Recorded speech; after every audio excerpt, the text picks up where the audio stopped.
வணக்கம். இது people into series. இந்த வீடியோல நாம நெறைய அன்னுன்னு ஸ்டார்ட் பண்ற மாதிரியான அட்ஜெக்டிவ்ஸ் அத வச்சு சென்டென்சஸ் ஃப்ரேம் பண்ண போறோம். பல இடங்கள்ல நம்ம ஒரு வேலை செய்யாமலேயே இருக்கு அப்படின்னு நம்ம சொல்லுவோம். அந்த வேலை இன்னும் முடிக்காமலேயே கிடக்கு. இந்த காலேஜ்ல சீட்டெல்லாம் இன்னும் ஃபில் ஆகாமலேயே இருக்கு. நிரம்பாமலேயே இருக்கு.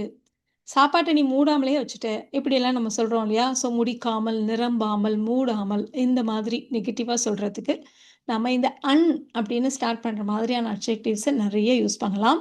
ஸோ அந்த மாதிரியான அட்ஜெக்டிவ்ஸ் தான் நம்ம இன்னைக்கு பார்க்க போறோம்.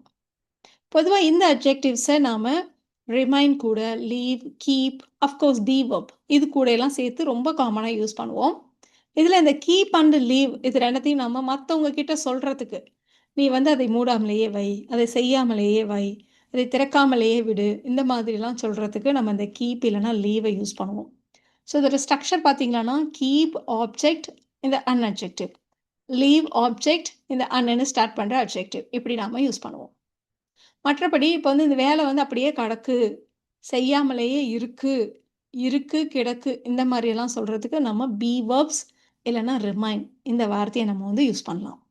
பொதுவா இந்த ரிமைன் பார்த்தீங்களான்னா, அப்படியே பி வெர்ப் மாதிரியே தான் ஆக்ட் பண்ணும். ஒரு விஷயம் அப்படியே தொடர்ந்து ஒரே நிலையிலேயே இருக்கு அப்படின்னு சொல்றதுக்கு தான் நம்ம ரிமைன யூஸ் பண்ணுவோம். ஸோ ஃபர்ஸ்ட்டு பி வெர்ப் வச்சு ஒரு எக்ஸாம்பிள் பார்க்கலாம். அடுத்தது அந்த இடத்துல எப்படி ரிமைன யூஸ் பண்றது அதையும் நம்ம பார்க்கலாம். இப்ப ரொம்ப பேசிக்கான ஒரு சென்டென்ஸ்லேருந்து ஸ்டார்ட் பண்ணுவோம்.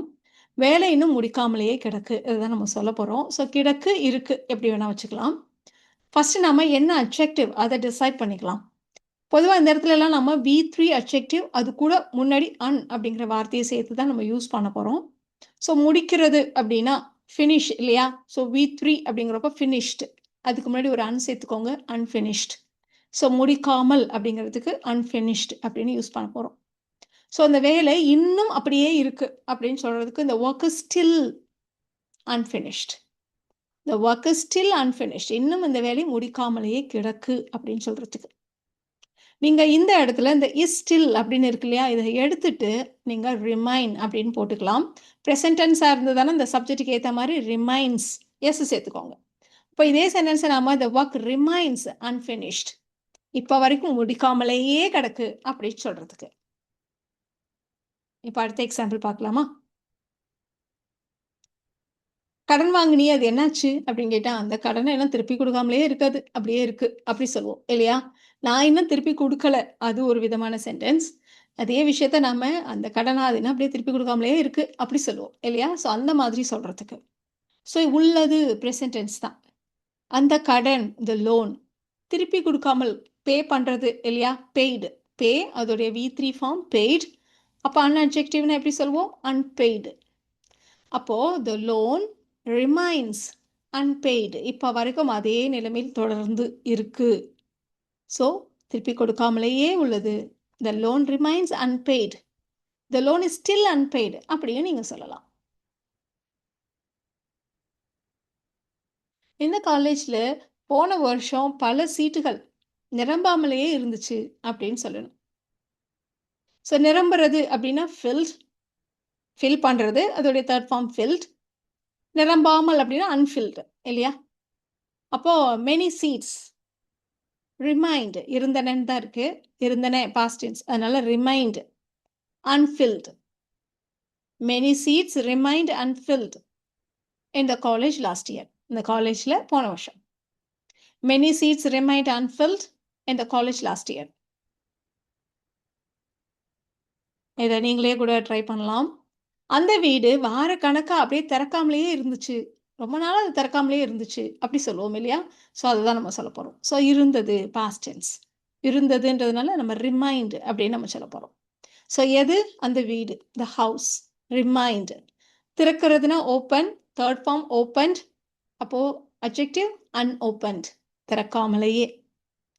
But the house remained unopened for weeks. வாரக்கணக்கில் பல வாரமா. The house remained unopened for weeks. அவன் வேலையை முடிக்காமலே அப்படியே போட்டுட்டு அப்படியே விட்டுட்டு வீட்டுக்கு போயிட்டான் அப்படின்னு நம்ம சொல்லணும். ஸோ இவ்வளோ நேரம் இருந்தது கிடந்தது அப்படின்னு நம்ம சொன்னோம். இப்போ நம்ம விடுறதுன்னு சொல்கிறோம். ஸோ விடுறதுங்கிறப்போ நம்ம லீவுங்கிற வார்த்தையை யூஸ் பண்ண போகிறோம். ஸோ அவன் விட்டுட்டு முடிக்காமலே விட்டுட்டு போயிட்டான் அப்படின்னு சொல்லணும். ஸோ முடிக்கிறதுனா நம்ம முன்னாடியே சொன்ன மாதிரி ஃபினிஷ், ஃபினிஷ்ட், அன்ஃபினிஷ்ட் இப்படி தான் யூஸ் பண்ண போகிறோம் இல்லையா? So he left what? நம்ம சென்டென்ஸ் ஸ்ட்ரக்சர் என்ன சொன்னோம்? லீவ் இல்லைனா லெஃப்ட் சென்டென்ஸ்க்கு ஏற்ற மாதிரி, டென்ஸுக்கு ஏற்ற மாதிரி. ஆப்ஜெக்ட் எதை விட்டுறது அதை நம்ம அடுத்து போடணும். அதுக்கு அடுத்து தான் இந்த அன்னு ஸ்டார்ட் ஆகிற அட்ஜெக்டிவ். அப்போ he left the work unfinished and went home. வீட்டுக்கு போயிட்டான், அப்படியே போட்டுட்டு போயிட்டான் வீட்டுக்கு. He left the work unfinished and went home.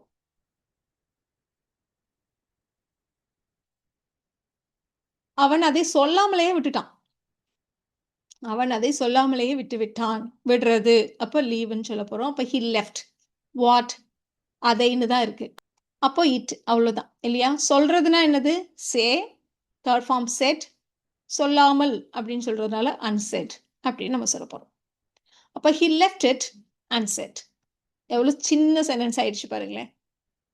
He left it unset. அவன் அதை சொல்லாமலே விட்டுட்டான். இப்போ இந்த மாதிரி நீங்கள் நிறைய சென்டென்சஸ் ஃப்ரேம் பண்ணலாம்.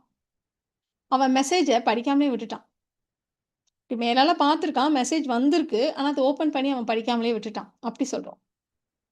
ஸோ விட்டு விட்டான் அப்படின்றதுனால நம்ம வழக்கம் போல பாஸ்ட் டென்ஸ்ன்றதுனால ஹி லெஃப்ட் வாட்? மெசேஜ். இப்போ ஹி லெஃப்ட் த மெசேஜ். படிக்காமல், படிக்கிறதுனா ரீட். தேர்ட் ஃபார்ம் என்ன? ரெட். அதுக்கு முன்னாடி அன் சேர்த்துக்கிறோம். அப்போ இது வந்து அன்ரெட். இதை வந்து நம்ம அன்ரீடுன்னு சொல்லக்கூடாது. தேர்ட் ஃபார்ம் அதுக்கு முன்னாடி அன்னுன்ற வார்த்தை இருக்குது. ஸோ இது வந்து unread. He left the message unread. அவன் அந்த மெசேஜை படிக்காமலே விட்டுட்டான். இப்போ இதே மாதிரி இன்னொரு சென்டென்ஸ் கூட நம்ம சொல்லலாம். இந்த மெசேஜை படிச்சிருக்கான், ஆனால் அதுக்கு ரிப்ளை பண்ணாமலே விட்டுட்டான். பதில் சொல்லாமலேயே விட்டு விட்டான் அப்படின்னு நம்ம சொல்லலாம். சப்ஜெக்டை மட்டும் சேஞ்ச் பண்ணிக்கலாம். நான் அந்த மெசேஜுக்கு பதில் சொல்லாமலேயே விட்டுட்டேன் அப்படின்னு நம்ம சொல்ல போகிறோம். So I left what? The message. பதில் சொல்லாமலேயே. ரிப்ளை அன்ரிப்ளைடுன்னு சொல்லலாமா அப்படின்னு கேட்டால் கிராமட்டிக்கலி தப்பு இல்லை, பட் அது அவ்வளோ காமன் இல்லை. நம்ம அன்ஆன்சர்டுன்னு தான் நம்ம சொல்லுவோம். அதனால் I left the message unanswered. I left that message unanswered. எவ்வளோ சிம்பிளாக இருந்துச்சு இல்லையா? இந்த மாதிரி நீங்கள் ஏகப்பட்ட சென்டென்சஸ் ட்ரை பண்ணி பாருங்கள், எவ்வளோ சென்டென்சஸ் ஃப்ரேம் பண்ணலாம் அப்படின்ட்டு. நீ சாப்பாட்டை மூடாமலேயே அப்படியே வச்சுட்டு வந்துட்ட அப்படின்னு நம்ம சொல்லணும். நீ சாப்பாட்டை மூடாமலேயே வைத்து விட்டாய் அப்படின்னு சொல்லணும். ஸோ மூடுறது அப்படின்னா கவர் பண்ணுறது, கவர்ட். அன் சேர்த்து அன்கவர்டு அப்படின்னு நம்ம சொல்ல போகிறோம். நீ வைத்து விட்டாய், விட்டு விட்டாய். அப்போ you left the food uncovered. You left the food uncovered. இப்போ அடுத்து நம்ம இந்த கீப் வச்சும் கொஞ்சம் எக்ஸாம்பிள்ஸ் பார்த்துடலாம். இப்போ யாருக்கோ கொஞ்சம் ஒரு காயம் பட்டுருச்சுன்னு வச்சுக்கோங்க. காயத்தை அப்படி போட்டு கட்டாத, கட்டாமல் விடு. கொஞ்சம் அதை கொஞ்சம் ஃப்ரீயாக கட்டு போடாமல் வை, விடு அப்படின்னு நம்ம சொல்ல போகிறோம். ஸோ இந்த இடத்துல லீவுக்கு பதிலாக நம்ம கீப் வச்சு சொல்லலாம். ஸோ நீ விடுன்னு நம்ம சொல்கிறோம் ஆப்போசிட்டில் உள்ளவங்கள்ட்ட. அதனால் சப்ஜெக்ட் இல்லாமல் கீப்புன்னு தான் நம்ம ஸ்டார்ட் பண்ண போகிறோம். கீப் ஆப்ஜெக்ட் அண்ட் அட்ஜெக்டிவ் அப்படின்னு நம்ம சொன்னோம் இல்லையா? இந்த இடத்துல ஆப்ஜெக்ட் என்னது? அந்த காயம். அதனால் கீப் த வூண்ட் அன்கவர்டு. கட்டு போடாமல் விடுன்னு சொல்கிறதுக்கும் அன்கவர்டு தான். மூடி போட்டு மூடாமல் வை அப்படி, அதுக்கும் நம்ம அன்கவர்டுன்னு தான் சொன்னோம். கட்டாமல் விடு அப்படின்னு சொல்கிறதுக்கும் நம்ம அன்கவர்டுன்னு தான் சொல்லுவோம். அப்போ keep the wound uncovered for a while. கொஞ்சம் நேரம், கொஞ்சம் காலம், கொஞ்ச நாளைக்கு வந்து கட்டெல்லாம் போடாது, அப்படியே ஃப்ரீயாக விடப்போ தான் நல்லா ஆறும். Keep the wound uncovered for a while அப்படி சொல்லணும். என்னன்னு சொல்லலாமா? பாரு, இந்த சேர்ல யாரும் உட்காராம பார்த்துக்கோ அப்படி சொல்லணும். அதுக்கு நாம இது வந்து ஒரு விதம் தான், நம்ம வேற விதமாகவும் இதை சொல்லலாம். இப்போ நம்ம எப்படி சொல்கிறோம் அப்படின்னா, கீப் த சேர் அன்ஆக்குபைடு. யாரும் அதை வந்து ஆக்குபை பண்ணாமல் பார்த்துக்கோ. கீப் த சேர் அன்ஆக்குபைடு.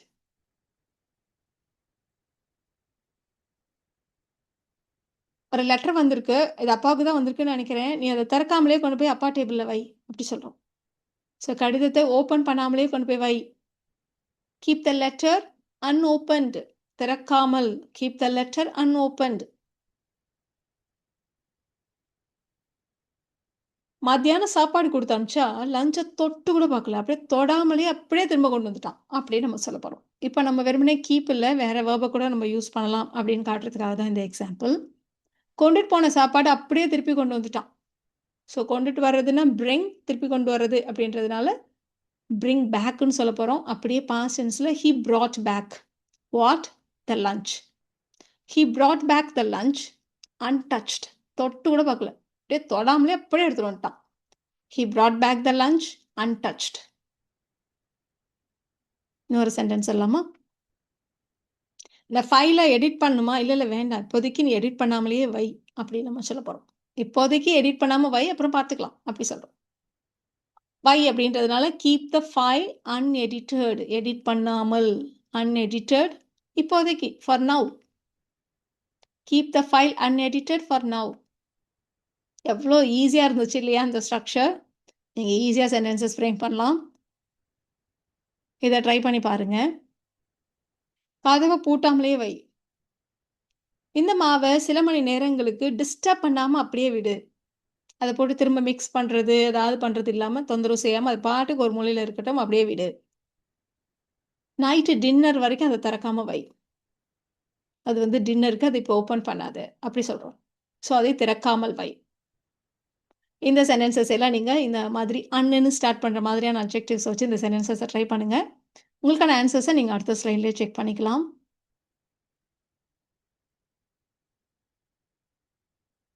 உங்களுக்கான ஆன்சர்ஸ் பார்த்துடலாமா? ஸோ கதவை பூட்டாமல் வை, வைன்னு இருக்கு, அதனால keep. Keep the door unlocked. அந்த டோவை அப்படியே விடு. Leave the door. தொந்தரவு செய்யாமல் டிஸ்டர்ப் பண்ணாமல் விடு. அப்போ leave the door undisturbed for a few hours, சில மணி நேரங்களுக்கு. Leave the door undisturbed for a few hours. Night dinner வரைக்கும் அதை ஓப்பன் பண்ணாமல் வை. Keep it unopened until dinner. So இந்த வீடியோவில் நாம் இந்த அட்ஜெக்டிவ்ஸ் இதை வச்சு இந்த திறக்காமல், தொந்தரவு செய்யாமல், பூட்டாமல் இந்த மாதிரிலாம் சொல்கிறதுக்கு இதே மாதிரி சென்டென்சஸ் எல்லாம் எப்படி ஃப்ரேம் பண்ணுறது அப்படின்னு தெரிஞ்சுக்கிட்டோம். இந்த வீடியோ உங்களுக்கு யூஸ்ஃபுல்லாக இருக்கும்னு நினைக்கிறேன். Thank you so much.